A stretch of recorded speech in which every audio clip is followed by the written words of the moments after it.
श्री श्री 1008 की उपाधि के वास्तविक अधिकारी संस्थाओं में जगत गुरु पूर्ण ब्रह्म सतगुरु रामपाल जी भगवान के श्री चरण कमलों में हम सब समस्त सात समुत का अनंत कोटि दंड प्रणाम।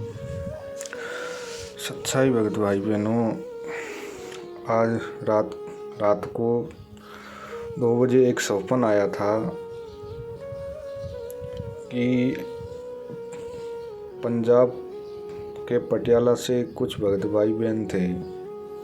पंजाब पटियाला से एक भगत भाई है, उनकी सारी फैमिली और दास कहीं साथ संगति में जा रहे थे, तो हम रेलवे स्टेशन पर रुक गए। ये रात को तकरीबन 2 बजे सपन आया था। तो उसमें हम वहाँ पर रेलवे स्टेशन पर वो इंतज़ार में बैठे थे, ट्रेन के। हम साथ संगति में जा रहे थे और साथ ही में एक छोटा टीला था, तो उसमें एक पेड़ था, ये जांडी का पेड़ जो खेजड़े का वृक्ष होता है वो। वहाँ पर एक बिल था, उसमें एक बहुत खतरनाक सांप रहता था, सर्प रहता था, जिसको कोबरा कहते हैं।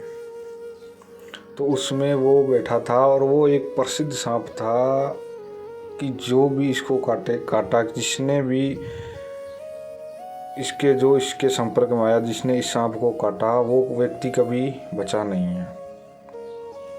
तो वो पहले अंदर सांप इधर से आया, उस बिल में घुसा। मैंने थोड़ा सा देखा, फिर हम लेट रहे थे, कुछ भाई भगत भाई बहन भंडारा कर रहे थे, कुछ सो रहे थे, आराम कर रहे थे। तो पास ही में दास के बगल में एक बहन सो रही थी। वैसे सोए नहीं थे, वैसे ही एक बहन सो रही थी, दास भी थोड़ा सो रहा था। तो वहाँ पर मैंने उस बिल को वो देखा, तो सांप निकल रहा है और वैसे ही वो लोगों में हड़बड़ाहट मच गई। जैसे ही सांप आया वो हड़बड़ाहट मच गई, सांप आ गया। तो मैंने क्या कहा, वहाँ से थोड़ी कोई गीली मिट्टी ली और मैंने उस सांप के ऊपर मारा इस उद्देश्य से कि इसको यदि थोड़ी बहुत चोट ऐसे करूँगा तो ये आगे को सरक जाएगा, फालतू में लोग बच्चे डर रहे हैं इससे। तो मैंने इस आधार से उस पर गीली मिट्टी फेंकी और वो आगे को नहीं सरका। वो बहुत ही गुस्सेल सांप था। तो मेरे को भी लगा कि अब ये काटेगा।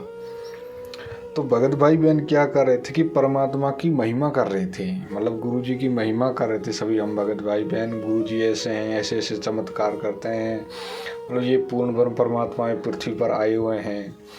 तभी वहाँ से अचानक तांत्रिक आ जाता है और तांत्रिक उस सांप को पकड़ के कहता कि यदि तुम ऐसे ही भगवान के बच्चे हो, हम यही चर्चा कर रहे थे कि भगत के ऊपर कोई सांप का जहर या किसी भी तरह की आपत्ति परमात्मा नहीं आने देता, जो मर्यादा में रहता है। तो उसने वो चैलेंज कर दिया कि अब ये सांप है, यदि ऐसा है तो ये सांप सबसे जहरीला सांप है और इसने जिसको भी काटा वो अभी तक नहीं बचा। तो यदि हिम्मत है तो आप इस सांप से कटवाओ, यदि आप संत रामपाल जी को भगवान कहते हो, और इस सांप से कटवाओ और फिर जिंदा बच के बताओ, तब मानो कि तुम्हारे गुरु सच्चे हैं।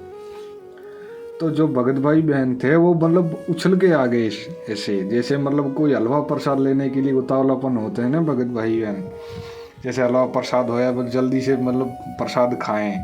तो उस उमंग से, ऐसी उमंग से जल्दी से भगत भाई बहन 2-4 आए और सांप से कटवा लिया। कुछ नहीं सोचा, कुछ आगे पाछे कुछ भी, 1 सेकंड भी नहीं लगा। उसका तांत्रिक का कहने का हुआ और बस भगत भाई बहन उनको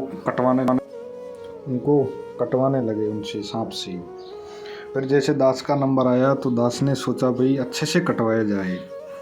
पहले मैंने जैसे सोचा भाई पहले सांप को गुस्सा दिलाया जाए, फिर उससे वो गुस्सा होगा तो अच्छे से काटेगा। वैसे कोई परेशान करने का उसको मेरा कोई मतलब नहीं था, लेकिन इस तरीके से था भाई अच्छे से काटे। तो पहले दास ने उसको छेड़ा, उसको गुस्सा दिलाया, फिर उसने बहुत ही अच्छी ज़बरदस्त तरीके से काटा। उसका जितना वो जोर था उसने पूरी ताकत के साथ दास को काटा, और जहाँ दास को काटा वहाँ पर उस चमड़ी के इथड़े चिथड़े हो गए दास की। लेकिन दर्द इतना कि चींटी भी शायद काटी हो, उतना भी दर्द नहीं। फिर जो जगत से भाई बहन थे वहाँ से वो आए, वो कहने लगे कि आपको 4-5 भक्तों को कोई सांप ने काट लिया, आपको एडमिट कराए ऐसे। तो हमने कहा अभी नहीं, कोई बात नहीं है, हमारे परमात्मा सतगुरु रामपाल जी भगवान हैं और स्वयं पूर्ण परमात्मा हैं जिसने सारी सृष्टि रचाई है और वो सतगुरु रूप में आए हुए हैं, हम उनकी भक्ति करते हैं, हमें कोई ऐसी कोई बाधा नहीं हो सकती, ये तो परीक्षा है, ये तो कुछ नहीं होने वाला है। तो फिर वो अपने चले गए। फिर हम भगत भाई बहन वहाँ से मतलब इतना ही था। तो भगत भाई बहनों, ये तो परमात्मा है, इतने मतलब इतनी उमंग थी, इतनी मतलब जोश था उस समय। जो पर वो जो तांत्रिक ने कहा, उसने तो कहा ही नहीं और भगत भाई बहन ऐसे लपक के पड़ गए कि लो काट लो। और जिन जिन भक्तों ने सांप को कटवाया था उनके कुछ भी नहीं हुआ, कुछ महसूस ही नहीं हुआ। तो हमें ये विश्वास हो जाना चाहिए कि इस पृथ्वी पर परमात्मा मौजूद है, कुछ नहीं होने देगा। और इतनी उमंग थी उस परीक्षा में, इतनी उमंग, इतनी खुशी थी, अंदर हिलोर थी, जिसका कोई वो अंदाज़ा ही नहीं है। सत साहिब, जय बंदी छोड़ की।